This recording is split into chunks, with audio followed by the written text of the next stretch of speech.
People and creativity is about what could be and should be. And I think it's really up to you guys. We're in love with the region. Like, there's so many possibilities here. The world needs more of that now than ever. Let's go get it. Let's do it, because it can be done.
Content, there's no question, is going from 2D to 3D. It's happening all around us.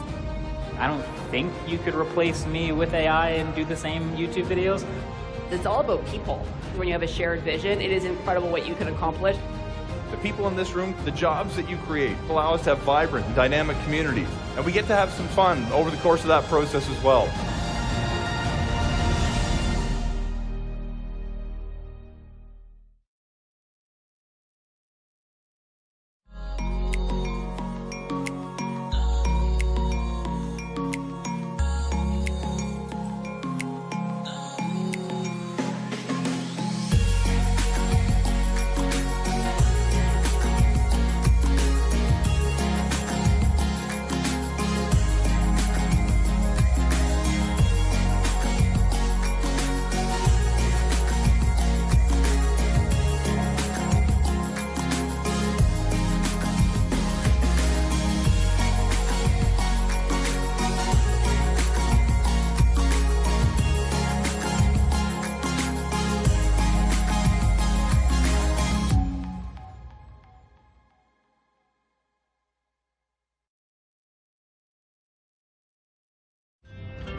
I think we're bored.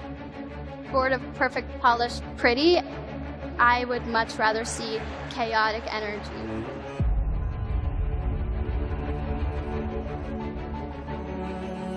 Great ideas can come from anywhere. I'm someone I never give up. Resilience is the word. What problems there are that you can solve yourself.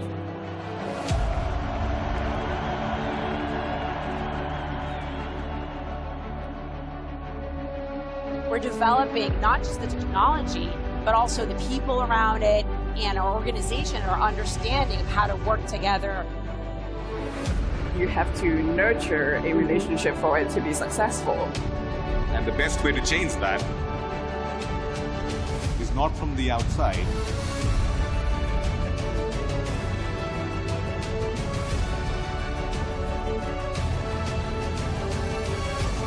Be part of the dream, follow your passion, make the impossible possible. You have the power to determine the direction in which this world moves. If we can do it, everybody else can do it.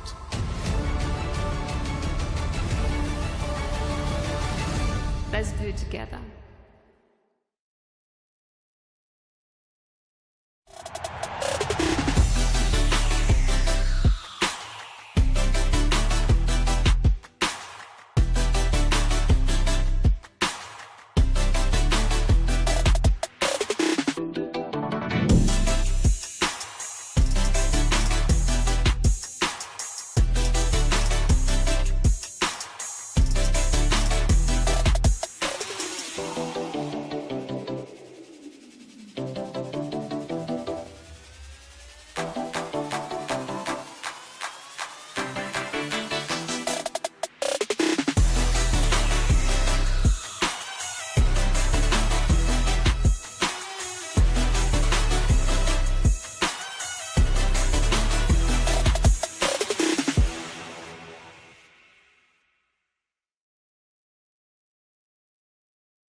transformative force. You have unique opportunities to build something great. And we can be found on the right side of history or the wrong side of history.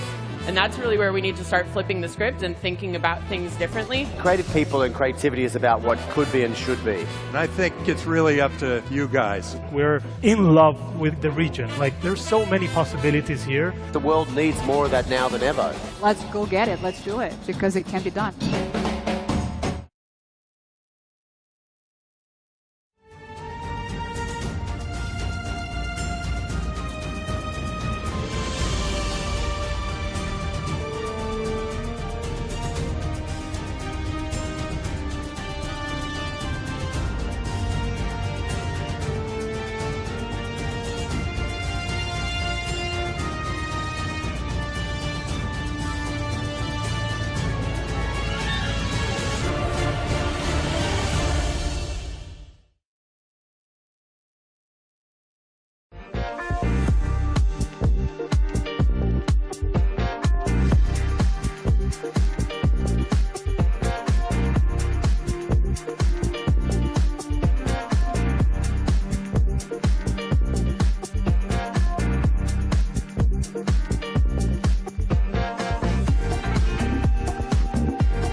Content, there's no question, is going from 2D to 3D. It's happening all around us.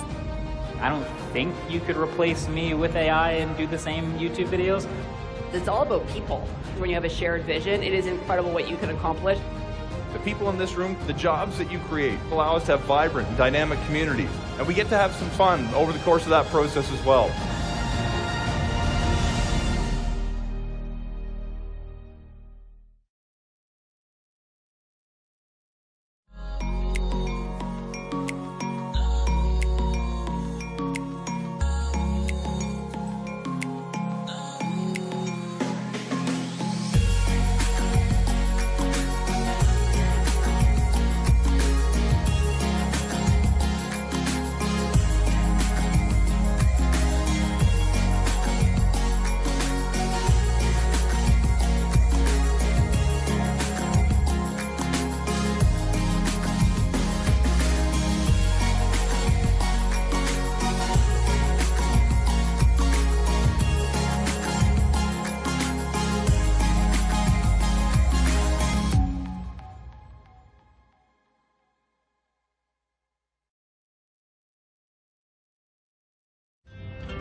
I think we're bored. Bored of perfect, polished, pretty. I would much rather see chaotic energy.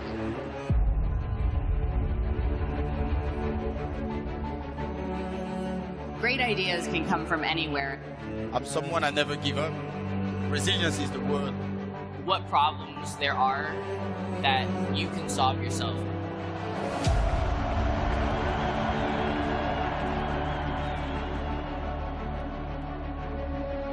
We're developing not just the technology, but also the people around it and our organization, our understanding of how to work together. You have to nurture a relationship for it to be successful. And the best way to change that is not from the outside.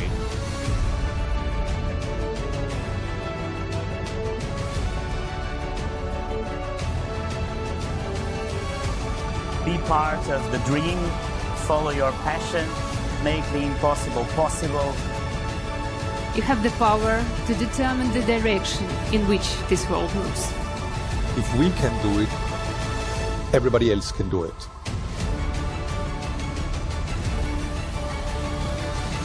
Let's do it together.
AI will be transformative for us. You have unique opportunities to build something great. And we can be found on the right side of history or the wrong side of history.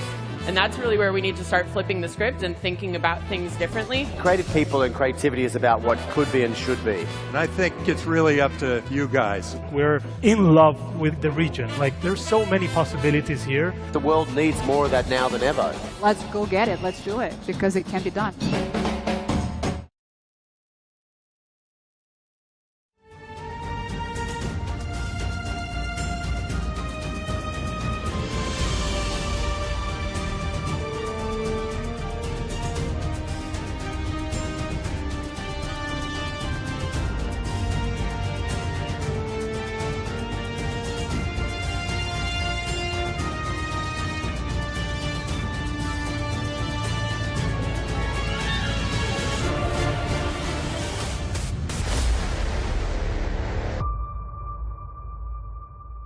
Please welcome to the stage CEO of Web Summit, Katherine Maher.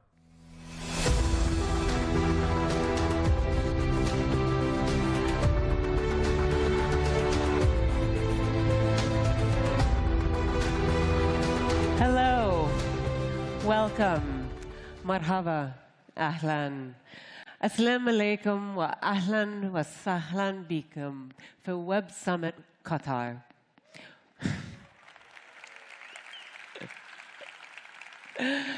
Welcome to the first Web Summit Qatar.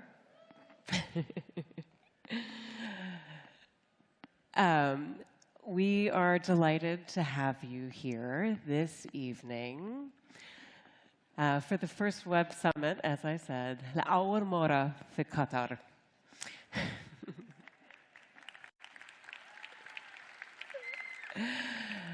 أنا اسمي كاثرين ماهر رئيس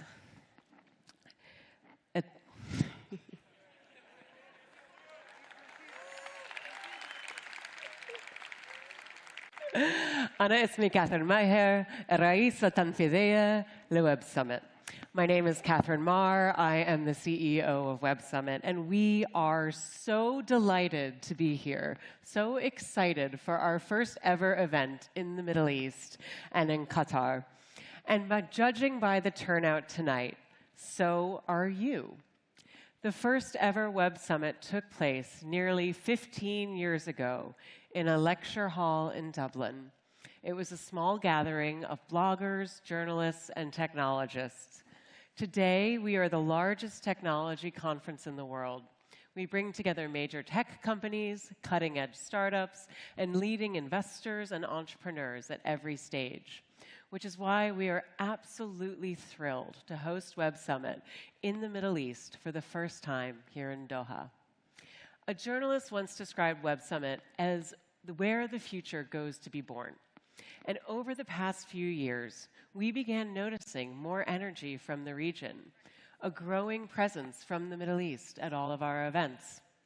We realized that we were seeing the entrepreneurial, technological future of the Middle East being born, a future of innovation, knowledge, and opportunity.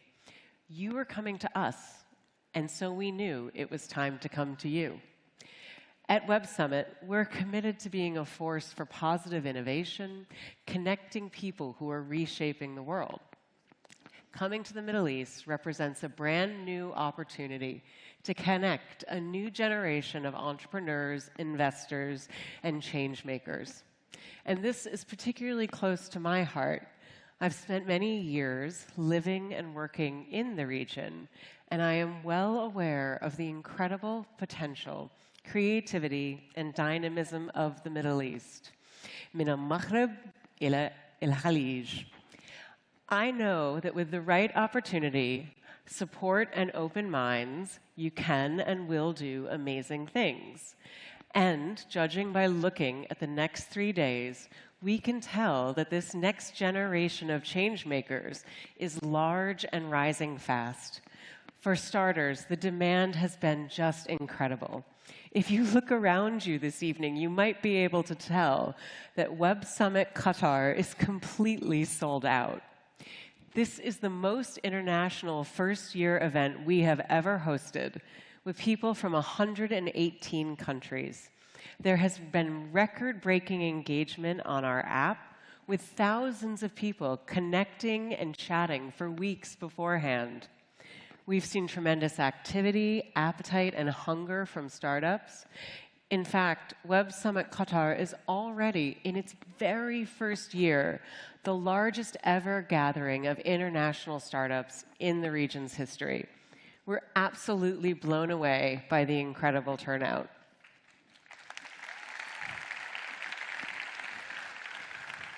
And so I want to thank our partner, the Government Communications Office of the State of Qatar, and our Web Summit team. You worked tirelessly with passion and determination to make all of this happen. And I want to offer my personal thanks in particular to Sheikh Jassim bin Mansour Al Thani, the director of the Government Communications Office, for your vision and commitment to make Web Summit Qatar a reality. All right, from some of you, this may be your first ever Web Summit.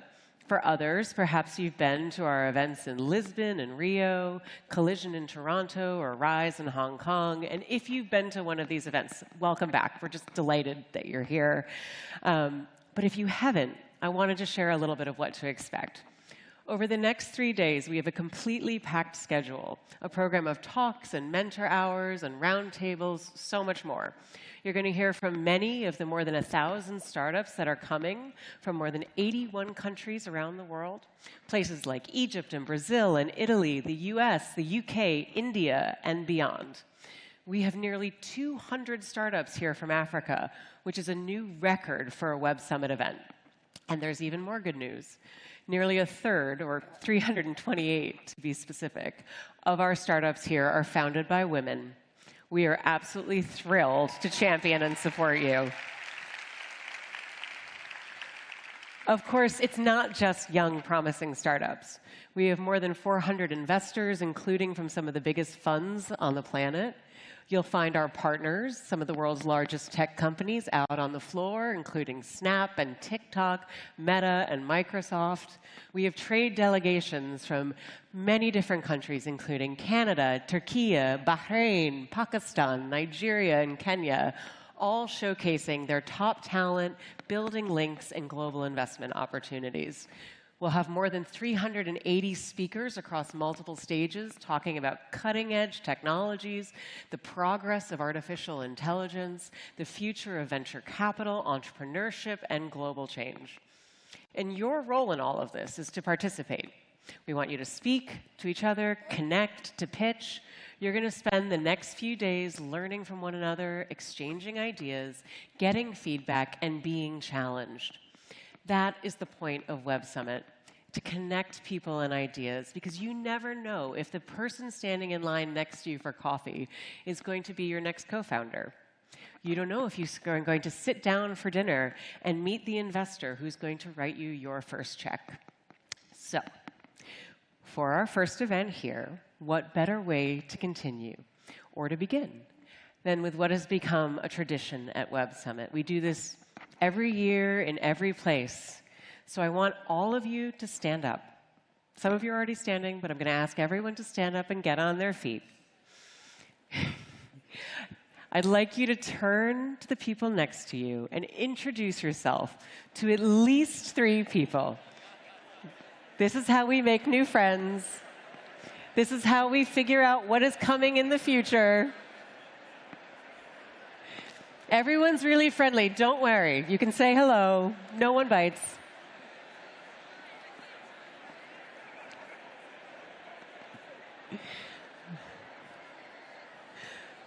Amazing. Okay, so this is the dangerous part, because now I need you to all come back.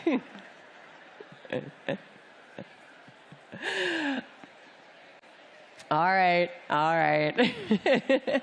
So this is the joy of Web Summit. You never know who it is you're going to talk to. I can hear the connections already happening in the crowd. And I want you to keep that spirit of connection coming. You never know what you might accomplish with the person sitting or standing next to you. You don't yet know how what happens tonight, tomorrow, at dinner, at coffee, might be the thing that sets you off in a different direction. A transformation of your company, your career, your purpose, your country, the world. And certainly, the world could use a little bit of your brilliance right now. I said that Web Summit is here to inspire positive change, and we are.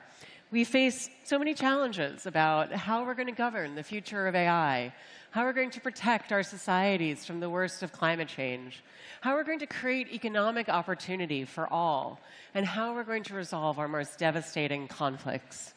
For the entrepreneur who seeks to change the world, the total addressable market, as they say, is all of us. And the problem set has no end in sight. So someday what I hope to hear is that the connections that people made in this room, out on the floor, over dinner, or at a night summit, are ultimately going to lead to some of the greatest collaborations and innovation for humanity's future. Promise me that. Now it's going to be time for me to step back and make space for our program of the evening. We are so fortunate to have a remarkable lineup, and it is my true honor to welcome to the stage next His Excellency Sheikh Mohammed bin Abdurrahman bin Jassim Al Thani, the Prime Minister and Minister of Foreign Affairs for the State of Qatar. Thank you.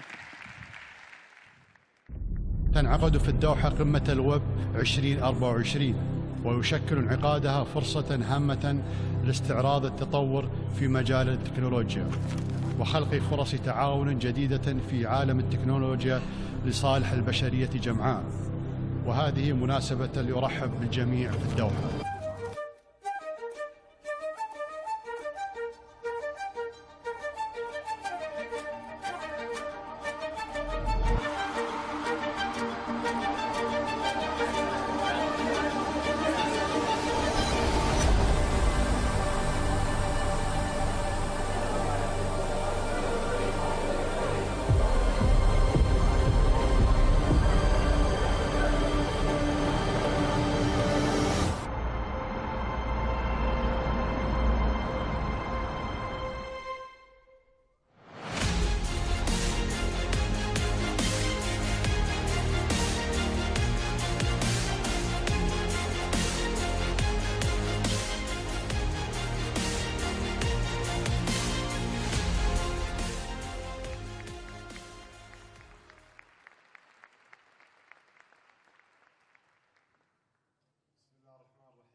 Esteemed guests, ladies and gentlemen, Assalamu alaikum wa rahmatullahi wa barakatuh. It's with great honor that I welcome you here today on this momentous occasion, marking the inauguration of Web Summit Qatar 2024. After hosting the 22 FIFA World Cup, Formula One and Expo, Web Summit Qatar represents another historic event in the Middle East. And once again, we welcome the world in Qatar. Since it began, Web Summit has become a place where the future is born. As many of you know, this is the first time this groundbreaking event comes to our region. And for 5 years, the world's largest and most influential tech event will find its home in Qatar. We are standing at the threshold of a new era, not just of technological advancement, but of a human achievement. So no matter where you are seated tonight, you are at the front row. Our journey into this new frontier begins with understanding the transformative power of the technologies we have at our disposal today. Until relatively recently, specialized technologies remained in separate silos. Today, digital technologies are for the first time converging to achieve complex real-world outcomes, previously unimaginable. From generative and predictive AI and computer vision to API that enable different technologies to interface, advancement in robotics, automation, the Internet of Things, and many more domains. We are building a new ecosystem. This shift is eliminating barriers to entry and participation, while weaving a new web of possibilities. Because of the modern advancement in trade and communications, the world is interconnected. It's finally possible for these groundbreaking technologies to be shared with everyone, from individuals to multinational enterprises. It should be our collective goal to open access to this advancement, especially for developing nations. This inclusivity is crucial, as a grand vision need no longer to be bottlenecked by access, privilege, or ability, but can flow freely and to and from all. However, as emerging technologies continue opening new doors for us, we recognize that innovation is not just about creating new tools, but about reimagining the possibilities of what we can achieve with those tools. Because in a future where everything is possible, ethical responsibility and consideration are paramount. And it is our duty to ensure that our technological advancement serve the greater good, balancing progress with the principle. Innovation in itself is not an end, but a mean to an end. And it's critical that the means must also be done in a principled way. The journey itself is a continuous process of learning, experimentation, and adaptation. And that journey is just as important to get morally right as the destination. Esteemed guests, Web Summit Qatar 2024 serves as a milestone on this incredible journey of technology evolution, a moment to reflect on our progress and envision the steps we must take to chart the course ahead. It's more than just a gathering.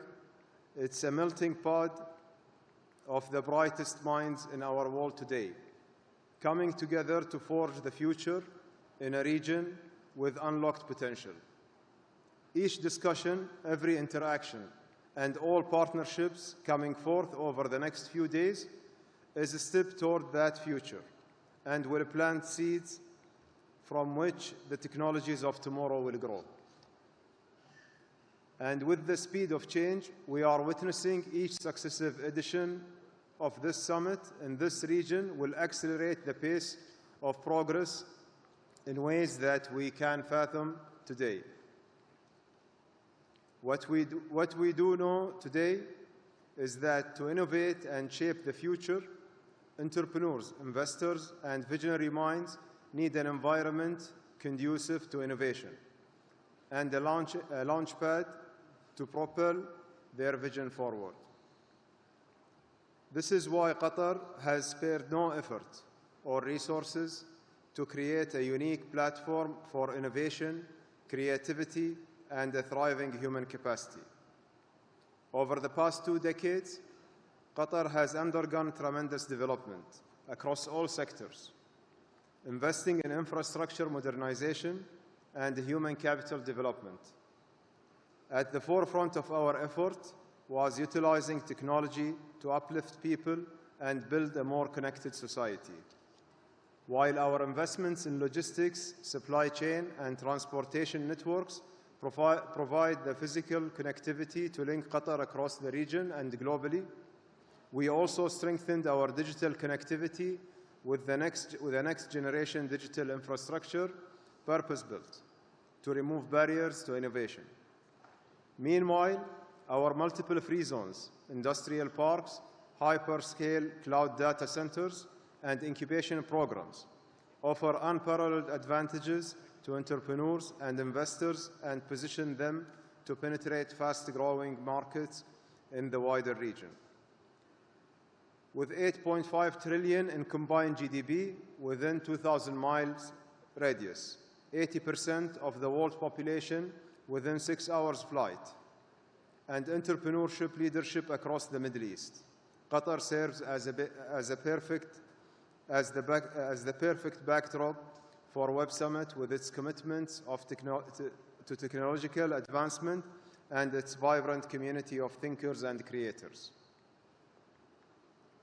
Ladies and gentlemen, Invest Qatar recently launched Startup Qatar, one-stop online platform for information, support, and opportunities offered to startups. This program gives the startups a single portal to access funding, support services, and incubation programs, government grants, and networking events.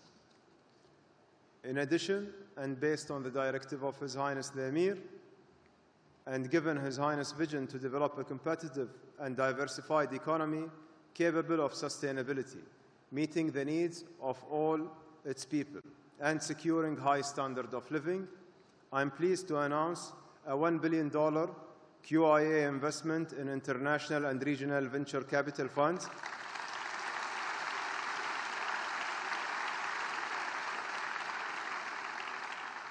to support local and regional entrepreneurs. This is Qatar's first VC fund of funds, strategic investment program to foster innovation in Qatar and kickstart technologies of tomorrow. As we forge ahead, let us carry forward the spirit of innovation and collaboration that brought us together today.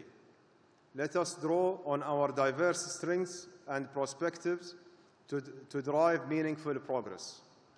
Technology, in its essence, is a tool, means to an end. Let our goal to be to ensure that technology is shared with all and wielded with wisdom, enhancing the lives of people around the world.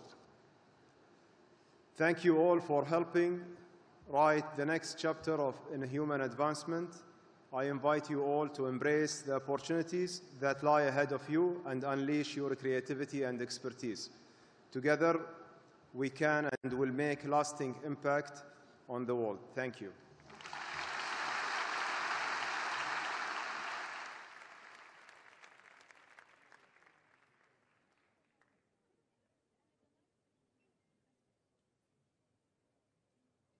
Please welcome to the stage, co-host of Rise.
Please welcome to the stage, co-host of Rise and co-founder of HKG DAO, Casey Lau.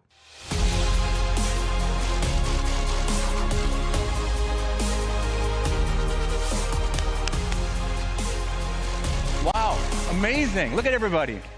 All right, thank you very much to the Prime Minister. My name is Casey Lau, and I'm the co-host of Web Summit's Southeast Asia event called Rise. And I am super excited to be here for opening night of the very first sold-out Web Summit Qatar. Everybody, round of applause. It's amazing. Look at this. What an audience. All right, the biggest topic you'll be hearing about over the next 3 days will be, of course, artificial intelligence, or Gen AI, and how it affects the world and the world of startups. 4,500 AI startups received over $50 billion in funding last year. NVIDIA is now a $2 trillion company, and there was $2.5 billion invested in AI startups in the past 3 weeks leading up to Web Summit Qatar. Our next speaker is using AI to change the way startups are created. He's on a mission to empower 1 billion software developers to help do that. To get a better understanding of the Replit vision, please welcome to the stage, in conversation with broadcaster Mohammed Taha, the co-founder and CEO of Replit, Amjad Masad.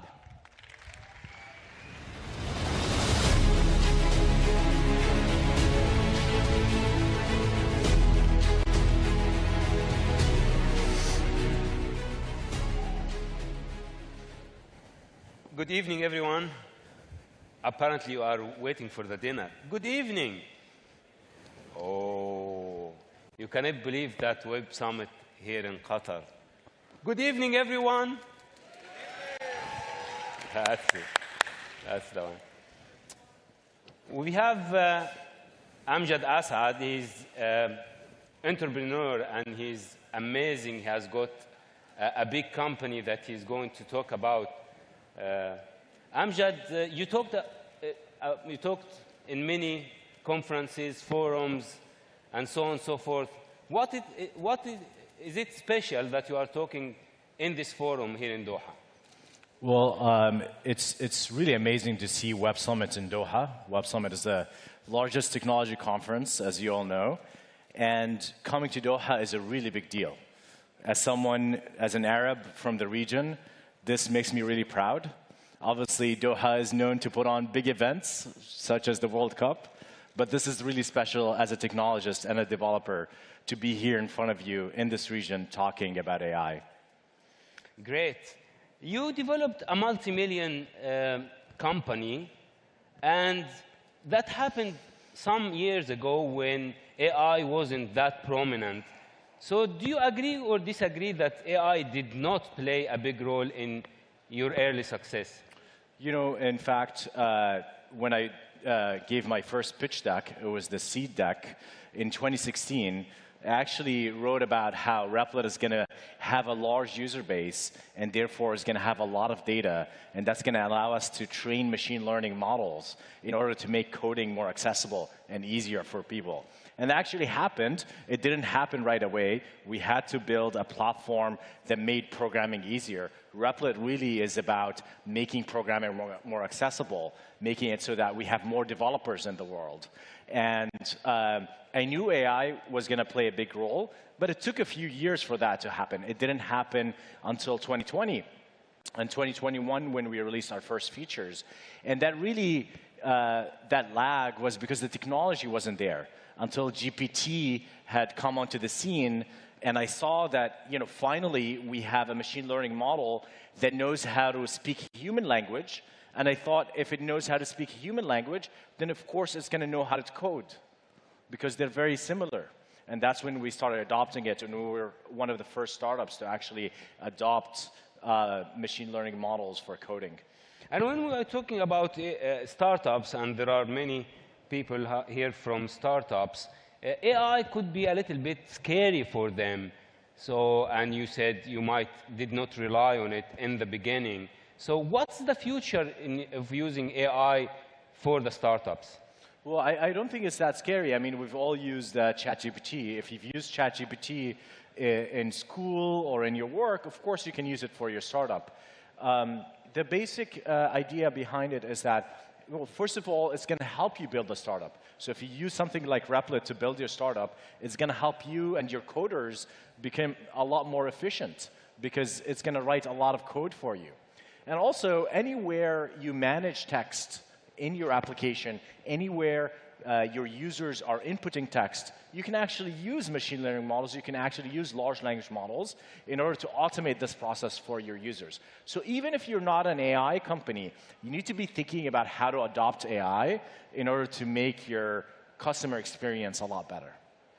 Now, AI could be a little bit disappointing for me, because whenever I do a report about AI, AI with health, AI with disability, AI with anything, when my mom sees the report, she doesn't understand much, so I get disappointed as well. And what's happening this year is not only AI, we are going to see quantum piling up and coming fast, and we will see machines that are sorting algorithms with a speed that less than n log n. So now, with this huge revolution that is really coming, how do you think that AI could be utilized in the best way without us feeling disappointed? So what you're talking about really is the acceleration of technology. Technology is accelerating at a pace that feels almost dizzying. And the reason is because every technology unlocks the next generation of technology. So because we have AI today, we can build the next generation of AI. I don't know much about quantum, but I'm pretty sure AI has made tools that are better for quantum. So that creates what's called exponentially increasing technology. So we're going to be seeing that if you already think it's fast, well, get ready. It's going to get a lot faster. We're going to see more breakthroughs every few months this year just in AI. But I think that's a good thing. It can be scary. It can be a little hard to kind of follow. but I think it's a good thing because there's a lot of problems in the world to solve today. Every one of us has had family members maybe experience cancer, other problems. I think we're at a point where AI is really the best technology suited to help us solve humanity's biggest problems. So I'm actually really excited for the pace of technology to pick up and accelerate. On the same time, we need companies to be responsible. We need government to be engaged in companies in order to make sure that these technologies are being developed in a responsible way. But we need to make sure we're not slowing down technology because it's really going to help us save lives and make our future better. And from the beginning of computing, computers relied on algorithms. Now we have a revolution in AI, a revolution in quantum. Are we on the edge of a post-algorithms era for computing? Well, the thing that made AI the big breakthrough that it is today is something called unsupervised learning. So when we did machine learning in the past, say 10, 15, 20 years ago, you had to have a supervisor, meaning a teacher. You had to tell the machine, this is a picture of a cat, this is a picture of a car. Today, what happened with starting with GPT is that finally computers can learn on their own. So with GPT, you can give it the entire corpus of the web, of the internet, and it can read it all in, and it can start to make connections and understand how language is spoken. That's a really huge thing, because suddenly we can just feed this data to machines, and they can create their own algorithms. So yes, we're going to have less algorithms that are written by humans, but we're going to have these what are called foundation models that have learned from massive amounts of data, and they're going to be able to be programmed, but not in the traditional way. They're going to be programmed with prompts. You've all used ChatGPT. The way you use ChatGPT is via prompts. And the way we program these large models is via prompting. Of course, we're going to have classical code around that that's managing the whole thing. So I don't think algorithms will entirely disappear, but I think machine learning will eat out more and more of the algorithms, the traditional classical algorithms. And talking about technology trends, I tried recently Apple Vision Pro. You wear this glass and you lie on your sofa and you see your text messages in a side, you see your WhatsApp on a side, you can watch a movie on a side, you can watch your favorite news website on a side, all in front of you without having to swap between them on your phone. Now, are we on the edge that the AI would be taking over everything we do and we are going to be lazy and lazy? I don't know if you've watched the Disney movie WALL-E, but in WALL-E, there's this people that are very, very, very healthy, let's say, and they're sitting back and they have the screens in front of them and they're just eating and everything comes to them. And that's a really bad vision for the world. We don't want that. We want people to be active. We want people to be creating. Part of the reason why I started Replit, and part of the reason why I'm working on it every day and every night, is that because I want people to be more creative with technology. I don't want people to just consume and watch technology, right? A lot of people use their phones as if they're televisions. You scroll on TikTok all the time. A little bit of TikTok is fine, but spending 4 or 5 hours on it gets really bad. What we want for ourselves and our children, especially our children, we want them to be creating, right? So the Apple Vision Pro, you can imagine that you can use it for entertainment, which is not bad. But it's more important to also use it for creation and creativity. And so AI is going to take away a lot of the boring things from work. It's going to make it so that you're a lot more productive. It's going to write the code for you. It's going to write some of the assignment for you. But what that means is you're going to have more time. And so the question is, what are you going to do with the time? How are you going to encourage your kids? What are they going to do with the time? And in my opinion, we should encourage creation and creativity. So in the Vision Pro, you can imagine yourself working. You can imagine a new way of working where we're using our hands, we're actually more active, we're walking around, we're talking to people, and it becomes a healthier way of working instead of just being a lazy consumer, which is not something that we want. Yeah. Now we're seeing Katherine Maher, the lady that she's chairing this event. She's apparently, after the event, moving from IT to media. So are we expecting you as well to create a new social media platform that might compete with Twitter or Facebook that you worked with before? You know, yeah, I worked for a while at Facebook, and I have a lot of ideas. Those who follow me on Twitter, I have a lot of ideas about how these social media platforms should run. I think there should be algorithmic freedom. I think users should have the ability to write their own algorithms, and there are companies that are working on that I have invested in, such as Blue Sky and others. I think that there should be more open source. I think there should be more transparency. I think there should be more free speech.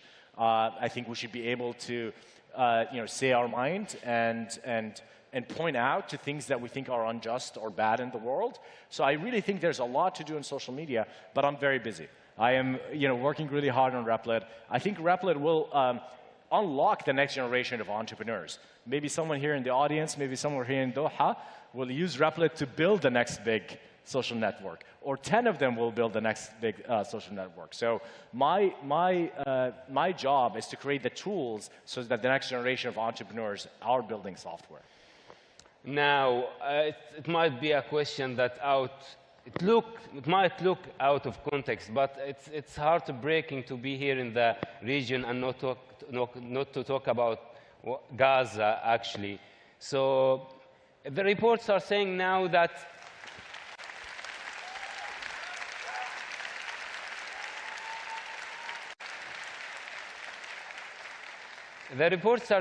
people in part of Gaza are dying from hunger more than dying from war. So what can AI and technology do to help these people?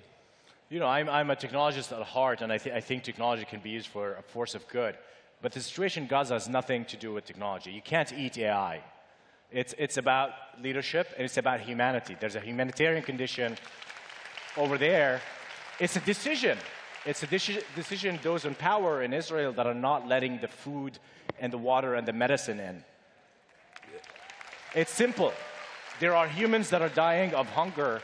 There are children that don't have anything to eat. It's a simple thing. We got to let food and water and medicine into these places. So technology is not a magic wand. You can use it to do anything. It's not. It's not going to solve the problems. Ultimately, it's humans and what we do with technology. Are we good or are we evil? That's the age-old question for everyone. Now we have 4 minutes and a half, and I have 2 questions for you. One about Replit and one about the role of the countries in the region. So can you tell us your story with this amazing company that became, worth more than $1 billion, and how you, as someone from this region, managed to be one of the, leaders of technology in our days? Yeah, I don't think my story is that special. I think a lot of Arab kids could have that story. I was lucky that my father bought a computer when I was just a kid, when I was 6 years old. My father is actually a Palestinian refugee in Jordan. I was born in Jordan. He bought us a computer when I was 6 years old. He didn't have a lot of money, but he put a lot of money in it.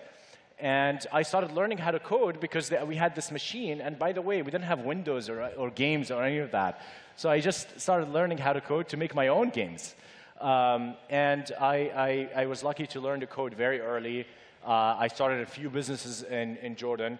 And eventually, in Jordan, actually, in the Princess Sumaya University for Technology, I made an invention. It was the first open source code in the browser piece of technology. For the first time, you can actually code in the browser in a lot of different languages. And I put it out, open source, to everyone to use it. And a lot of companies in the United States took interest in it, and especially a young startup found me in Jordan, actually came out and recruited me, and they gave me an O1 visa, the inventor visa, and that's how I came to the United States. And I built a career over there and eventually resulted in starting a company. But I had the idea for the company back home. And my hope for the region, especially with things like Web Summit, especially with the VC and investor activity in the infrastructure that places like Doha is building, the next Amjad Masad doesn't have to go to the United States to build a billion-dollar company. And my very last question, and we have 2 minutes and 20 seconds, is about the role of this region. Now the AI is a revolution everywhere, and it looks like that our region does not play a big role in this revolution. How can Qatar and this region play a bigger role in the AI revolution? I would start with education. I've talked a lot about kids, and I think really kids are the future. And you know, every time there's a big technological change, more established countries have a lot more to change. And instead, you know, countries that can move really fast and countries with visionary leaders, like we've heard from the Prime Minister earlier, countries like Qatar, can actually make rapid change. For example, we can teach our kids how to use AI. Instead of a lot of countries in the West and other places, they're banning AI. They're banning ChatGPT. They're banning Replit from schools because the AI is writing code for them. Instead, we need to embrace it so that we can build a generation of people that actually grow up with this technology. And if we do that, I think we win by default. But you know, there's a lot more to do. I think we need to create hubs. I think Doha could be a really great hub for the region to attract entrepreneurs from all over the region. I mean, I think Doha is an amazing city. It can take a lot more people in. I think we need more and more people here. And I think, you know, they've done a lot with regards to regulations and laws to attract that talent. But I think there's more to do. And if we do that, you know, you're very well set up in order to be a leader, and not just a player, a leader in the space in the future. Amjad Masad is really an amazing person who managed to have this amazing company that is working on AI, and he's helping startups. He made developers develop software less by the tool he developed. He is really a model that we look for, and we look for other people to represent us like him. Ladies and gentlemen, Amjad Masad. Thank you. Thank you. Pleasure. Thank you.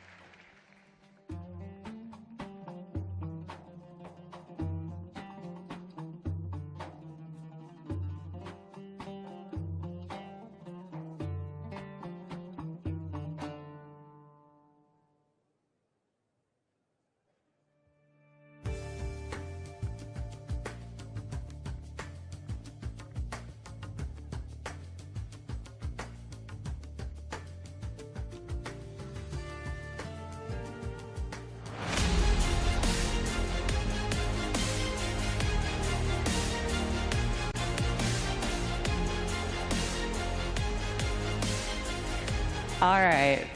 So I'd like to think of our next speaker as something of an old friend.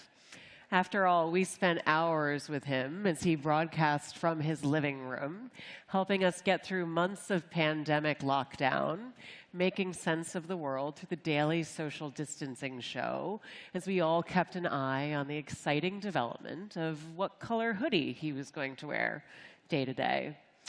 He actually interviewed me for his show during the pandemic, during that time, which was probably one of the only Zoom calls where I changed out of my sweatpants.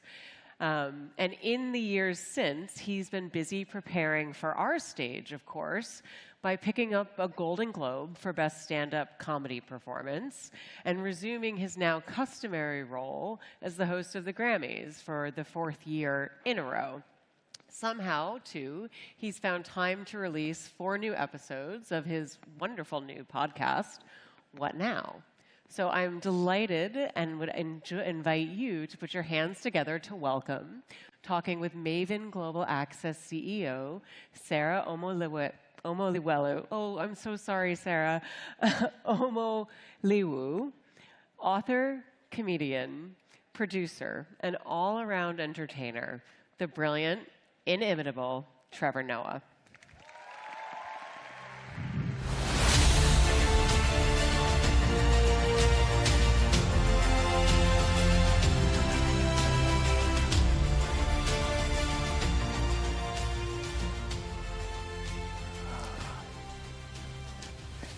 So grand, that intro. Well, you all are in for a treat this evening here. As Katherine showed you, he has a massive entertainment background and has achieved so much in entertainment, Trevor. But what we're going to do this evening is show you the other side of Trevor Noah that many of us may not know about.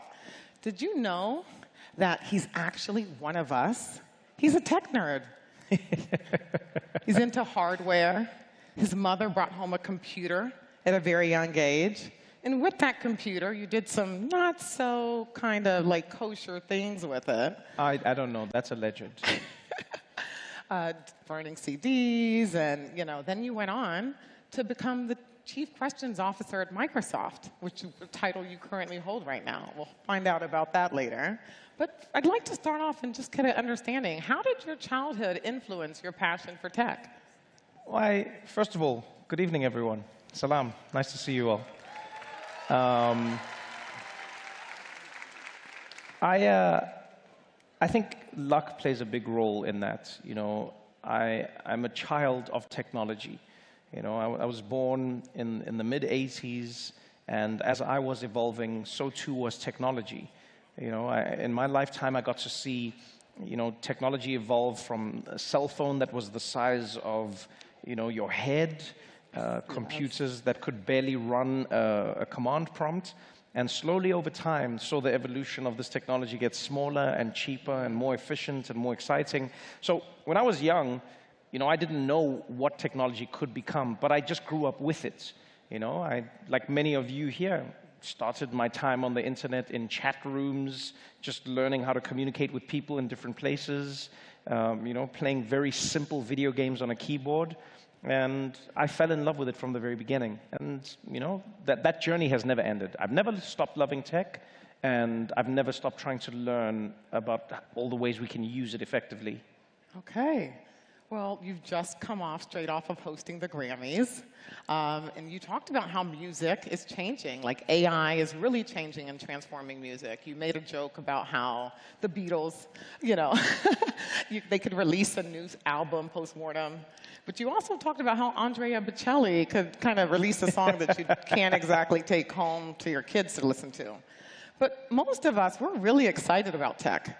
But a lot of us are nervous as well. They think it's going to take people's jobs. What is your thought on AI? Do you think one day it's going to replace Trevor Noah and you're going to be out looking for work? Well, no, I don't think so, actually. I always try and separate the two questions in my head. On the one side, I think we often say, will tech replace us? Well, I think that means we have to have a very limited definition of what us is. Technology has always replaced what people have done or how people have done it, but the people have remained. And so I think the larger question we have to ask ourselves is, how does AI redefine what humans need or want to do? I think that's going to be the bigger question as we're building out the technology. Walking was replaced by the horse carriage, and then the horse carriage was replaced by the car, and so on and so on. And so when I think of tech, even in music, I've seen those evolutions change over time. I remember when people first could only make music, obviously, with instruments, and then I remember a time when, you started having these programs like Fruity Loops that would come up where people could create music without having no music knowledge. And back then, the music industry was really resistant. They didn't want people to use it. They said it was an abomination. And over time, that changed. People would use Pro Tools. People would use these technologies to try and expand the music that they would be able to create. And I think AI is going to be the same. The biggest challenge, I always think, is not in whether or not AI will be able to do certain things, but whether or not we will be fast enough and decisive enough in figuring out how to smooth out the transition between what we do now as humans and what we will do after AI has replaced that. That's a good point. Because, right now, like internet, we use it on a daily basis. There's a study by McKinsey. It said 22% of people use AI on a daily basis, but 70% have never used it before. Right. You know, ChatGPT, everyone's heard of it, you know, and it's one of those things where they say it's getting to the point ChatGPT can take over relationships. Like, people are starting to use it as potential life partners. Right. I mean, but if you think about it, it ticks all the boxes: intelligent, reliable, always there for you. So you're a single guy. What is your relationship like with ChatGPT? Oh yeah, are you asking me if I'm dating ChatGPT? Well, I mean, yeah, I think it ticks some of the boxes, but not all of the boxes. You know, we haven't figured out a way to give AI hugs. We haven't figured out a way for AI to actively act as a sounding board for you, because at the end of the day, you are still instructing it. You know, so if you want to be in a relationship where you're just telling the other person what to do all the time and they're obeying, then I guess ChatGPT is a good partner. But I think there are still elements of it that we can take for granted. You know, and I think those are the conversations we need to be having around AI. We actually need to ask ourselves what it is doing and what it is mimicking and what we're interpreting of it. I think as human beings, we are oftentimes prone to viewing these technologies as being human, when in fact sometimes they're just giving us an output that matches our interpretation of what a human being would or wouldn't do. And so I'm not quick to say that that is human. I go, it's great for generating information, it is great for learning, it's great for coding, it is great for many of these ideas, problem solving, cancer research, etc. But you know, I'm always careful to remember that it is trained on data sets that have come from humans, and oftentimes humans have to be the ones that validate that data. So it may always be a symbiotic relationship. So yeah, I don't see myself getting married to ChatGPT anytime soon. Okay. All right. So good to know. Good to know, because we would have been a little bit worried about you.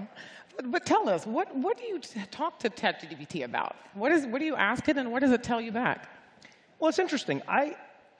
I find most of the time I spend on ChatGPT is spent trying to understand my limitations or our limitations in how we communicate as humans.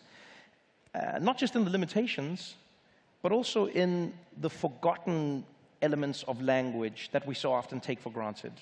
You know, one of the reasons I love learning other languages is because you come to realize that there isn't one way to communicate something, and there are multiple different ways that the same message can be processed by different people.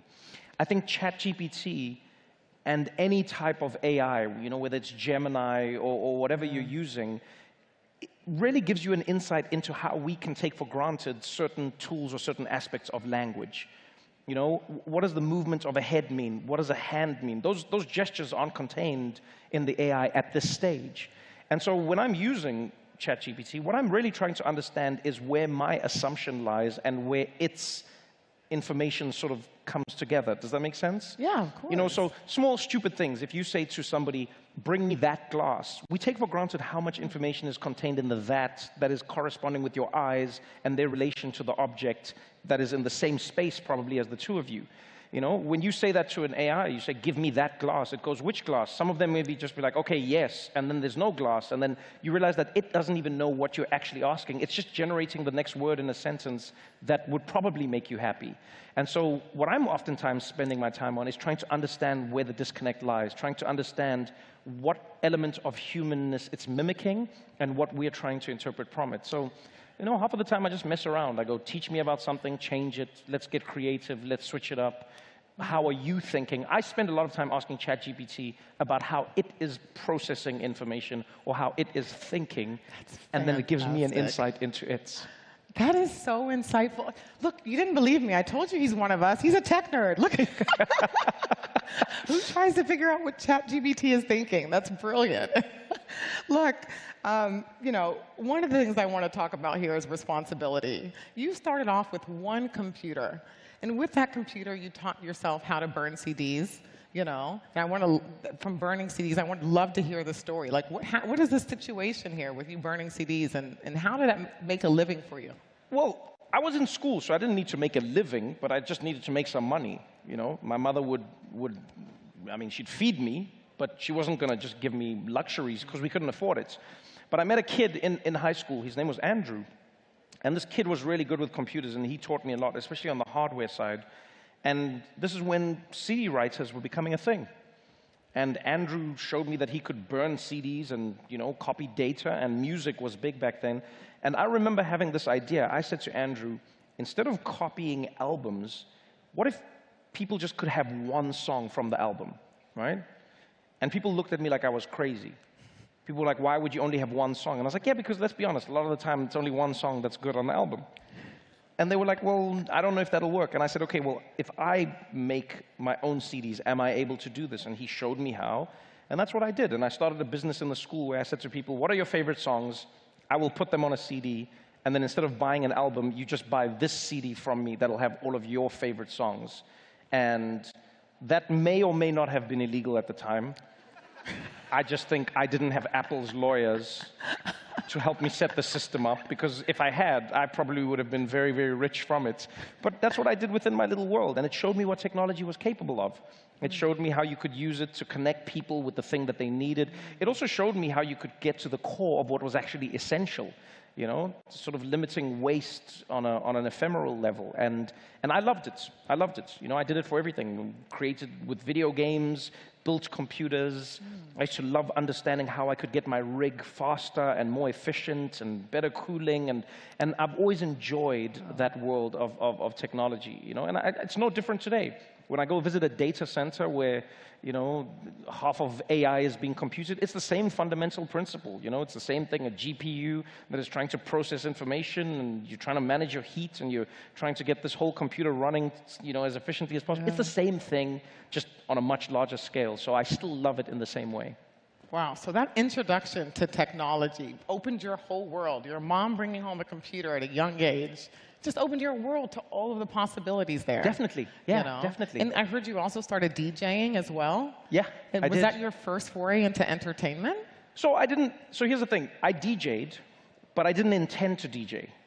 When you're making music for people, you just have to understand music. You know, so some people say to you, I want these 12 songs on a CD. And they say, then someone said to me once, can you make the songs blend into each other so that they don't stop? And I said, okay, I'll go and work on that. And then I had to like practice making sure the waveforms connect and the songs sound like they're not stopping. And one day when I was doing this in front of somebody, he said to me, you're a DJ. And I said, no, I make CDs. And he said, what you're doing is DJing. And I said, I don't know how to DJ. He said, okay, well, let's do this. I will get you paid to come and do this. Just come and do it in front of people. And I said, what am I doing? He said, just do this, don't worry. And literally, my friend took me around to different cities in Johannesburg, or different parts of Johannesburg, and I would just do what I was doing in front of a crowd. And they would dance, and I would just mix the music on my computer, and the people would be dancing. And you know the worst thing about being a DJ on a computer is that I would be there for hours. I would do like 7 hours by myself because I didn't have limited music. So I would just stand there for 7 hours playing the music by myself. And people would just go like, how much longer can you play? And I'd say, like, I don't know. It says here, I can play music for 400 days, which didn't make sense to anybody at the time. And that's how I got into DJing. And so I still love DJing. I still love the music. I still do it for fun. But I don't really like DJing because people come up to you and they're like, Trevor, can you play that song, The Weeknd? Can you? I don't like that. So I don't really like DJing for other people, but I like the act of DJing. Okay, oh my goodness. So let me see if I got this right. Started off with your mother bringing home one computer. From that computer, you started dibbling with hardware. Yes. Then you started burning CDs. Yes. To make, you know, a little bit of extra money. So that kind of doesn't count as being, you know, illegal. So then after that, you started DJing, and that kind of got you into your entertainment. And yes. It might be safe to say you might not be this entertainer you are today here if it wasn't for that.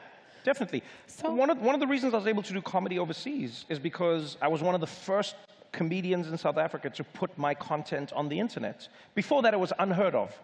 You know, people said, why would you put your content on the internet? Why would you do that? They said, it's gone. And I said, yes, but these people are never going to come to South Africa, so I may as well just let them watch the stuff from wherever they live. And it made sense to me at the time, you know, and so I would just put content online, I would put the videos, and then slowly you would just hear somebody saying, they want you to come and perform in Zimbabwe. They want you to come perform in Zambia, and it would move up. And then someone would say, we want you to come perform in Australia. And then someone would say, we want you to come and perform in Dubai. And then it was Qatar. And then it's all these places in the world where people were consuming something despite every single border that existed between you. And so I think that's what I've always loved about technology, is that it has shortened the divide between human beings in a way that we never, ever imagined possible. And it does come with its challenges, because I don't think humanity was designed to quickly move between different cultures and barriers as quickly as we do today. But it definitely has come with its benefits. Yeah, and I love how you talk about the divide, because technology is bridging the people across the world. But there's still limited access for a lot of people. And we're here in a room full of founders, people changing the world with their technology. What is our responsibility when it comes to using technology for upwards mobility? Like, give us homework. What is the homework? What should they go home and do with their companies to make sure people have access to be able to become as great as Trevor Noah from one? Well, I think the biggest thing we always have to acknowledge is this. If you bridge the gap between people very quickly, it's good for good. It's also bad for bad. You know, it means you now live in a world where if one person has a terrible idea, they can very quickly connect with people who also have that terrible idea or who will amplify that terrible idea. And that's one of the biggest challenges I think we're going to have with technology now, where back in the day, you had one person in a town who had a crazy idea. Maybe they were handing out pamphlets. The only people they could impact were the people they were handing out the pamphlets to. Now, technology and the algorithms that we've created connect them to other people who either agree with them or are susceptible to those ideas that were previously deemed as crazy on those pamphlets. And I think we have to be really careful of that. You know, we have to ask ourselves, what is the benefit, or what is the ultimate benefit of efficiency at the expense of safety? You know, and in any instance of rolling out technology, we have to consider that. Yes, we can make it faster. Yes, we can make it more efficient. But then do we lose our ability to make it as safe as it also needs to be? And what is the price of us neglecting that safety? I think that's something that is always integral in technology, you know, because most people are using it to build, but then some people are using it to destroy at the same time. It's so true. I mean, you just have a whole story with Taylor Swift and the deep fakes that are coming out. There was a lot of misinformation with the presidential campaign. I just saw the big video going viral with you playing golf with Donald Trump. It was like a deep fake video. Right. Was that real? Was it? But it's scary. There's a lot of danger out here with this technology. Where do you see, in terms of responsibility and the ability, where is this going? What is the next big thing in technology in terms of being able to secure our future? Pandora's box is open. Well, you know, the truth is, I don't think anybody knows. If anybody tells you they know, I think they're lying. I'll be honest with you. I don't think anybody knows. We don't know what this future will bring. We don't know what this technology will do to us. For a long time, we've lived in a world where people have said what? Don't believe it until you see it, right? Believe your own eyes. But now when you see something with your own eyes, can you believe it? And if you cannot, what does that mean for the status quo? What does that mean for a government? What does that mean for a community? What does that mean for a person who is either falsely accused of something or accused of something and then uses that as a defense? We don't know what that means for us in society. And so I think we very quickly need to think about the fail-safes. Is there a way to prevent people's likenesses? Is there a way for everybody to own their own digital identity? Is there a way that we can protect individuals and communities from the ills of mis- or disinformation? We don't know. You know, we may live in a world where this happens so quickly that nobody believes anything. And you know what? Sometimes I think maybe that's good. Maybe we live in a world where nobody believes anything they see on WhatsApp, anything they see on Facebook, anything they see on Instagram. Maybe that's good because it'll make people pause and say, I don't believe it yet. But it could also be very bad because maybe they see a picture of a flood or a news report telling them to evacuate. They say, I don't believe it. What happens then? We don't know. And I think one of the most difficult things in dealing with technology is understanding that we do not always know the effect of that technology that we're implementing. And so what are we doing to protect people? What are we doing to prevent it? Unfortunately, as you've seen in like places like America, politicians themselves are so excited to use it for their gain that they forget how it can be used against them. Yes. And that's always going to be the biggest downfall. You are asking some phenomenal questions. Is this how you got the role as Chief Questions Officer at Microsoft? I mean, what exactly does a Chief Questions Officer do, and how did you get that role? I have the most fun at Microsoft. I've been working with Microsoft for maybe it's 6 years now, maybe it's longer. I think it's 6, 7 years, and it's been really wonderful. You know, I first got introduced to the team. You know, Brad Smith, the president, interviewed me for my book, and we really sparked a friendship that was really forged in technology. I then got to meet Panos Panay, who at the time was the head of the hardware team, moved on to become head of Windows. And we also connected through our love of technology and creating, because I think that's what people forget technology is, fundamentally. It's a tool that helps people to live their lives better. That's all a technology is, you know? And when you see it through that lens, you understand how it can improve everybody's lives. And so I do that at Microsoft. You know, I come in, I ask questions. You know, the number one thing I always say to people is just don't be afraid to admit you're an idiot, and then you'll be able to discover anything in life. You know, I think technology, in the world of tech, the key is accepting that you may not know all of it. In fact, you don't know all of it. And once you accept that, it becomes so much easier to navigate. You go, yeah, I'm an idiot, let's see what I learn. And I think the more we do that, the less we know, the more we're bound to know. And that's all I'm trying to do in the world of tech. I love this thing about you. It's all about discovery, you know. And definitely. It's really, you're so interested in everything and people. And speaking of questions, you've recently launched a podcast, and you've come out swinging. I mean, you brought everyone from Bill Gates to Mark Cuban, Sam Altman. You've had all the big guys on there.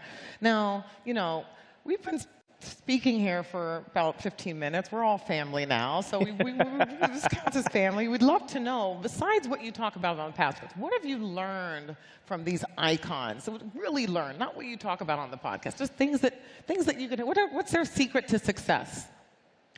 I'll be honest with you. I don't think there is one secret to success. I start with that. You know, if there's one thing I would teach a child, and any child that is willing to learn, I would go, please always remember that success is defined both by yourself and then by the society that you exist within. So you may be successful in your world, and the society you live in may not consider you successful. That doesn't diminish your personal success in any way, shape, or form. I mean, how many artists or how many great thinkers have only been acknowledged as successful posthumously? Yeah, they're dead, and now we say they're great painters. But in their time, people said they couldn't paint. So does that mean they were successful, or does that mean they weren't? Or does it mean that your success is defined by the time that you live in and by yourself? I think that's something that I found in every great person that I speak to, is that they found a way to exist in both worlds simultaneously. They understand that the thing they're doing may not match up with the thing that everybody wants them to do or the way that everybody else wants to define them. And I think that's one of the measures of success. The other is that they understand that they're going to be wrong, they understand that they're going to be challenged, and they understand there's going to be a lot of backlash in them thinking differently. You know, when you're creating a new platform, when you are creating a new art form, when you are doing something new and different, there is going to be backlash. And so one of the things I've learned from all of these amazing people that I speak to is that they have an internal compass that points them in that direction. They believe in it. They believe in it.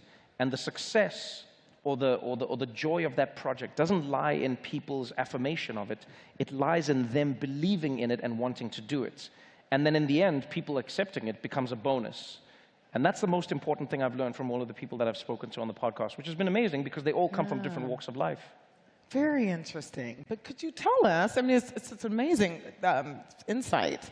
But we're out here, we want to have actual tools. These are founders, these are people who are owning tech companies. They want to go home with something like, is there a morning routine, or there some type of You say a morning routine? Yeah, you know, always making their bed, or something of that nature, or some type of tool that they could use?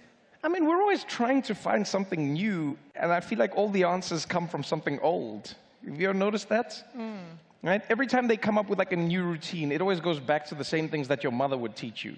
Right? All these like influencers and fancy people online, they'll tell you, oh, wake up early and and make sure you eat breakfast, and make sure, yeah, your mom told you all these things. Yeah, it's just your mom didn't have a TikTok. It's the same.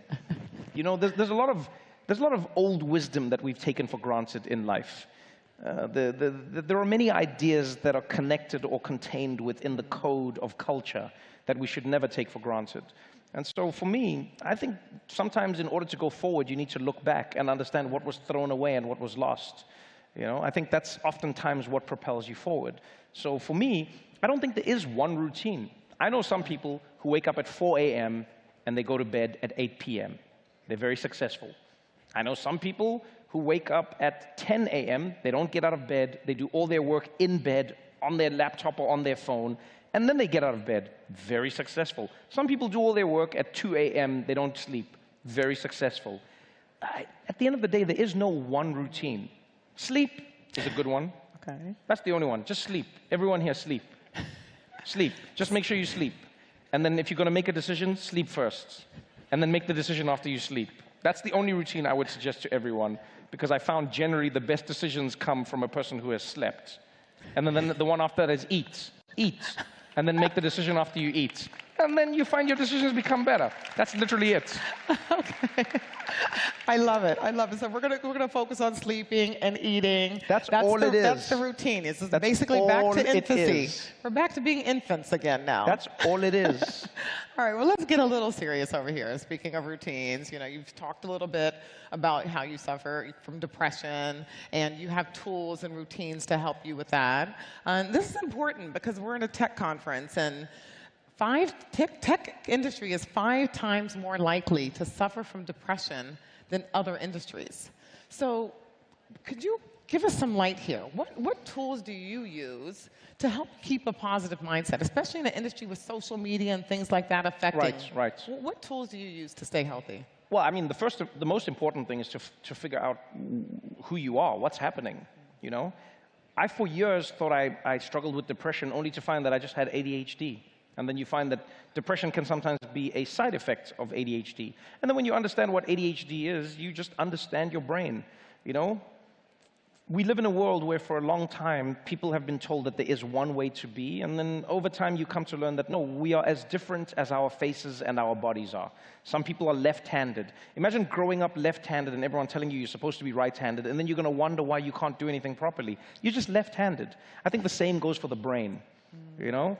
There are different types of brains, but because of the way the world has been designed, we've been told that this is the one way the brain is supposed to work. I don't think that's the success of the human species. I think our diversity is probably the reason we've been as resilient as we have been as a species. So the first thing is to understand yourself. Just start with, what do you struggle with? What do you find easy? Why do you find it easy? Why do you struggle with it? And then you ask yourself those questions backwards, and oftentimes that's, I find, where you get to the answer. Beyond that, in the tech world especially, move. We don't spend a lot of time moving, you know?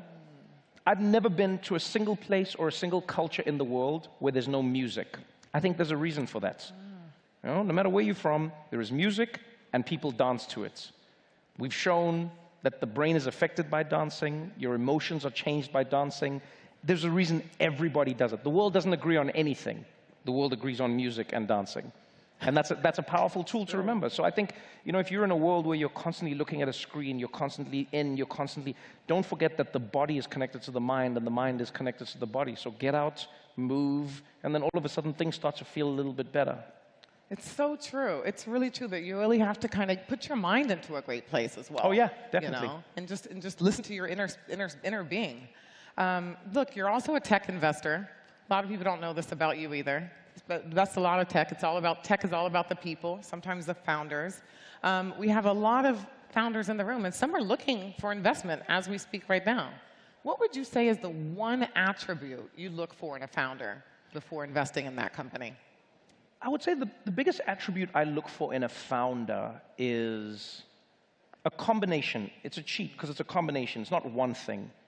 I look for a belief and an understanding.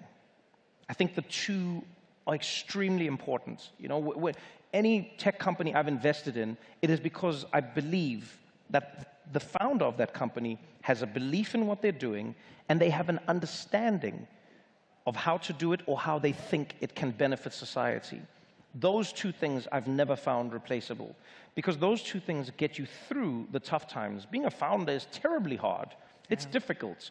Your thing doesn't work until it does. You know, no one believes in you until they do. No one will help you until everyone wants to, until it's too late. All of these elements require that you believe in what you're doing, and you also fully understand how it can be used, will be used, won't be used. You know, it's all of these things coming together. And I found that simple recipe is a perfect predictor, not necessarily for the success, by the way. You know, I think failure is part and parcel of any type of creation. But I think it's a good indicator, it's a good predictor of whether or not that person has the right tools or the right recipe to get them to that success. You know, and then you go from there. Yeah, it's true. Failure for entrepreneurs, it's something that's just part of the process. Yeah, it's part of being human. Part of being human. So true. It's all about how you recover from it. Yes. What would you say is the biggest mistake you've ever made in your life? The biggest mistake I've ever made? Yeah, what's that one mistake? Oh. And how did you recover from it? How did you turn it into... Biggest mistake I've ever made, not buying Bitcoin when it was nothing. I mean, that's the biggest mistake I've made. It cost nothing at some point. You know what I mean? That was maybe the biggest mistake I've made. And not taking the time to understand it. Yeah. But how do you recover from it? You also understand that life is full of mistakes. Every country that exists because somebody didn't go to it and somebody did. That's how I always see the world. You know, every person that exists here exists because one person said no and another person said yes. That's literally how parents exist. Yeah, someone said no to your dad, someone said yes to your dad, now you're here. That's how it works, you know? And I think understanding that and applying it to business is a good way to live in life, is to go like, yeah, you're gonna make a mistake, you're gonna learn something from it, but you won't and you can't get everything right. And in fact, if you do, then I would argue that you're not challenging yourself in life, or you're not existing in a challenging enough environment. So you make the mistake, you understand what happened, you look at whether or not you would do it again, or if there was something you could have done, or if there's something you would change. If there is, try change it going forward. And if there isn't, just go like, I made the mistake, I learned from it, and now I move on with my life. This is fantastic advice. I mean, it's no wonder they say you're an amazing leader. I mean, you took over The Daily Show. And this is one of the things I really admire about you.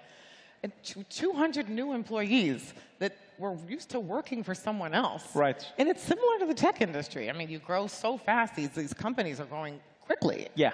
What leadership skills did you have to learn really quickly that could translate to our tech industry founders? It's a tough one because it depends on what stage of a business you're in, I think.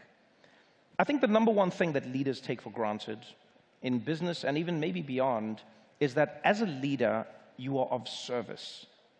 In my humble opinion, I think that's the most important thing a leader needs to understand, is that you are of service. If you think the role of leader is to be above and better than everyone, I think you will be a terrible leader. I think a leader is merely somebody who is good at coalescing all of the actions of the body and moving, you know, that entity in the right direction. Yeah, but you are of service. You're connecting each person to where they need to be connected to. You're giving them guidance, you're giving them vision, you're giving them an ear, you're giving them an eye, an idea, you're moving things along. And most importantly, you're trying to be the driving force. You know, so when a captain is steering a ship, they're really making sure that everybody is doing what they're supposed to be doing, but you are of service.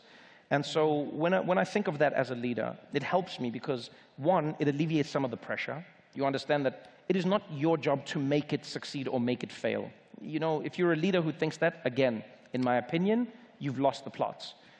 But it helps you understand that you're part of a machine and your job, your role, is to lead. And then everybody else's job is to do something and do it in the, you know what I mean? It's in the service of that idea or that movement or that company. And once you achieve that, I think that's where you can be a good leader. Again, it doesn't mean you will be successful. I think it's very difficult, but we have to remove success or failure as a measure for whether somebody was a good or bad leader. Those two things aren't mutually exclusive. I think a good leader is somebody who makes people feel like they're headed in the right direction and have some sort of buy-in to what is happening. I would completely agree with that. You want to be able to make sure that your team feels like they could do things and fail, and not be punished for it. Right. So on that note, I have a little surprise for you. Oh, here we go. I'm the type of person where I think it's better to beg for forgiveness than ask for permission. Okay. Are you okay with that? It you depends. just said you're not punished. I mean, you can beg for forgiveness. It doesn't mean I give it. Okay. And they're in on it with me, too. So I'm not alone. We're all in we'll this see together. if I forgive all of you then. Okay. So, are you ready? No. Yalla, yalla. What is happening here? So what is this? So he recently had a milestone birthday, just turned 40. So I would like all of you to join me in singing happy birthday to Trevor. Happy birthday to you. Oh, look at that. Happy birthday to you. Oh, wow. Happy birthday, dear Trevor. Some of you didn't know the name. It's fine. Thank you, everybody. Thank you so much. Thank you. Trevor Noah, it's such a pleasure. Hello. Thank you so much. Nice to meet you. Thank you very Welcome much. to Doha. Thank you so much for that. Thank you very much. Thank you. Welcome. All right, well, cake, everybody. Cake. Thank you, everyone. We've got enough for everybody, as you can see. First come, first serve. This is the cake. We will enjoy it together.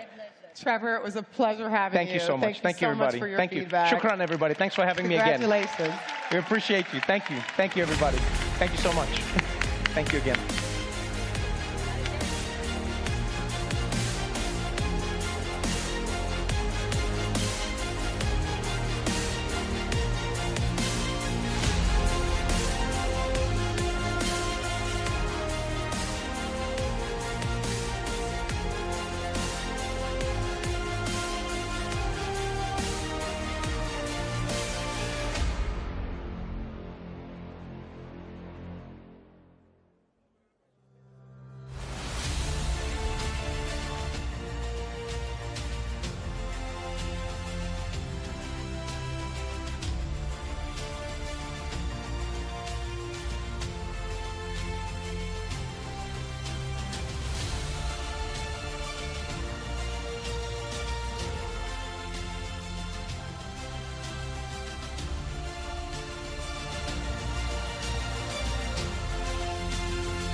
All right.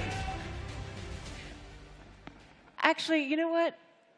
Would Trevor possibly come back out here? Because I think we just want, for the grand finale, we just would like to have Trevor back here. But he'll join me in a second. But what I'd like you all to do is to put your hands together to welcome up on stage many of the incredible startups that feature in this year's fantastic event.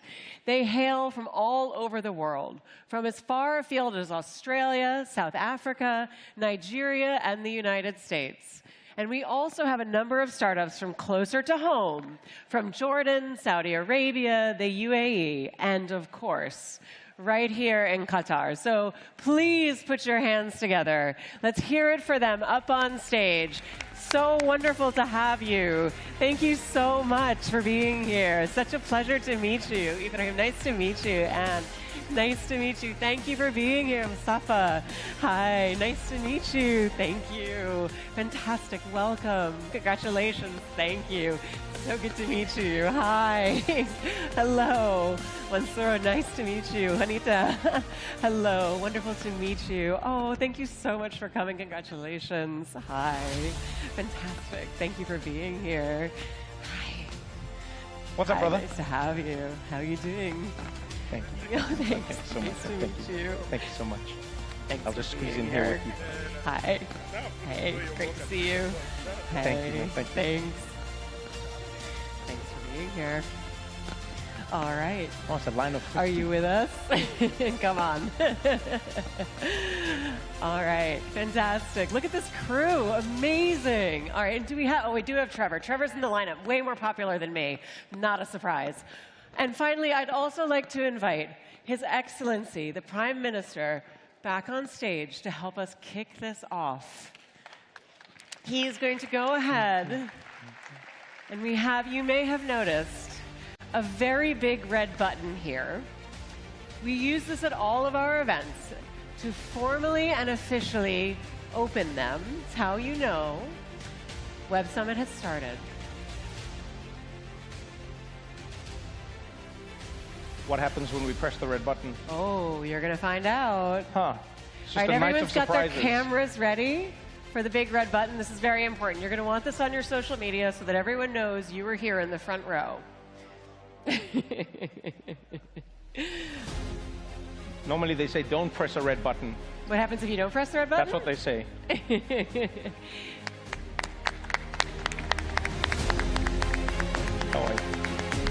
All right. Your Excellency, if you may, we're going to start the countdown. And on the very last count, we're going to start on it. So 10. Can I get everybody with me? 10, 9, 8, 7, 6, 5, 4, 3, 2, 1. Oh. Hey! That's it. Web Summit Qatar, our very first event here in Doha, is officially open. And so it's just the end of tonight on stage, of course, but it is the beginning of 3 days of connecting with other people about all of the remarkable things you are going to do next. Enjoy Night Summit, and we'll see you back here tomorrow as the event truly gets underway. Thank you so much. Have a wonderful evening. Thank you, everybody. Thank you. All right. Thanks, guys. My brother.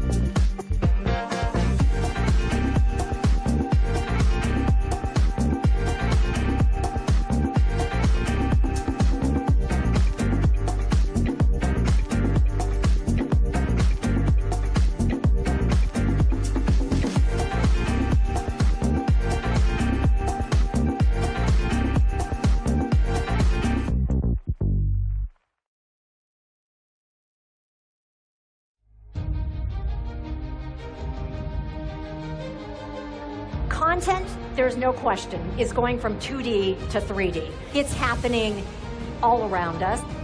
I don't think you could replace me with AI and do the same YouTube videos. It's all about people. When you have a shared vision, it is incredible what you can accomplish. The people in this room, the jobs that you create allow us to have vibrant and dynamic communities. And we get to have some fun over the course of that process as well.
I think we're bored. Bored of perfect, polished, pretty. I would much rather see chaotic energy.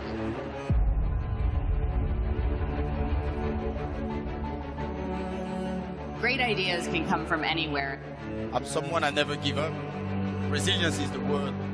what problems there are that you can solve yourself.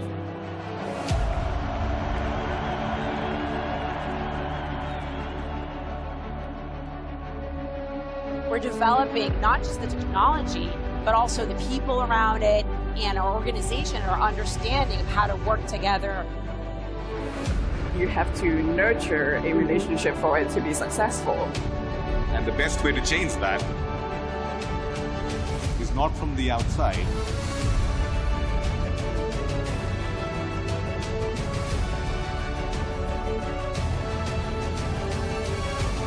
Be part of the dream, follow your passion, make the impossible possible. You have the power to determine the direction in which this world moves. If we can do it, everybody else can do it.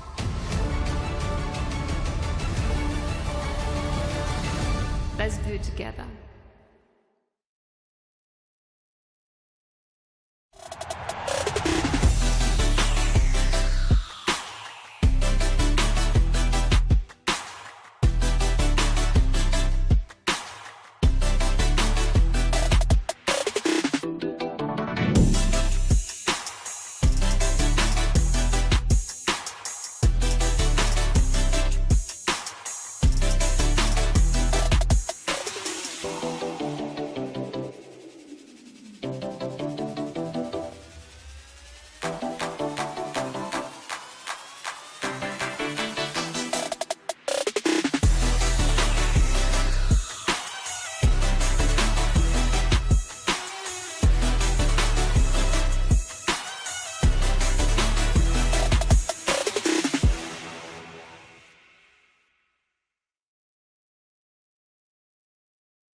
AI will be transformative force. You have unique opportunities to build something great. And we can be found on the right side of history or the wrong side of history.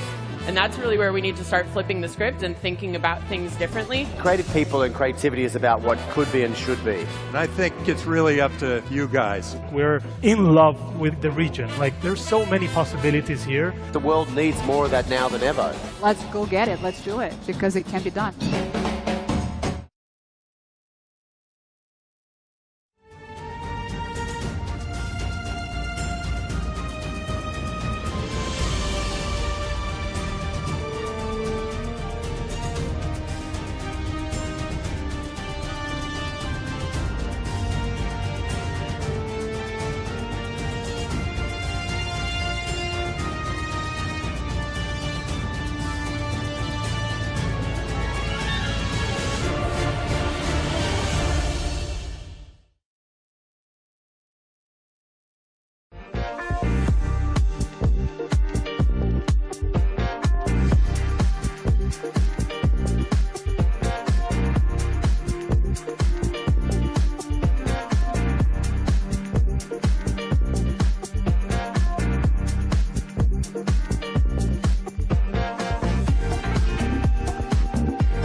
Content, there's no question, is going from 2D to 3D. It's happening all around us.